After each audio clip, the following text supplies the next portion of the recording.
صل على رسوله الكريم. اما بعد فاعوذ بالله من الشیطان الرجیم. بسم الله الرحمن الرحیم. محترم اوریدونکو السلام علیکم ورحمت الله وبرکاتو. څو ورځې کېږي چې په میډیا باندې دا خبره کېږي چې هلته خودکشي وشوه هلته خودکشي وشوه.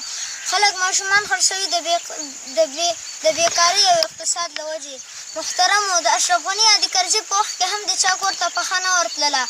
او بل خودکشي هغه خلک کوي چې یا شراب خواره وي یا غله وي یا هغه خلک وي چې لوی لوی جرمونه یې کړي وي. د میډیا دا وینا هېڅ حقیقت نه لري. او بل طالبانو ته دا پیغام لرم چې دښمن ستاسو کارکردګي ته متوجه ده. داسې کار مه کوئ چې ستاسې نوم پرې بدنامېږي، لکه په چوکیو مستي کول، د هلیکاپټرو په وزرو کېناستل یا په کاشیو لخچک وهل او داسې نور. په تیر نظام کې خو به د ځناور په شان په یو بل باندې سپرېدل، خو خلکو ته بد نه ښکارېدل او ستاسو په معمولي بد حرکت باندې ډایرکټ میډیا ته پورته شي. او بل د طالبانو مشرانو ته مې دا پیغام ده چې کوم خلک چې په شهیدانو باندې به یې تیزاب اچول، په موټرو پسې به یې کش کول، داسې خلک د ځان سره مه ساتئ. قوم پرستي، دوستي، ملګرتیا باید په ناوړه اعمالو کې ونه پالل شي.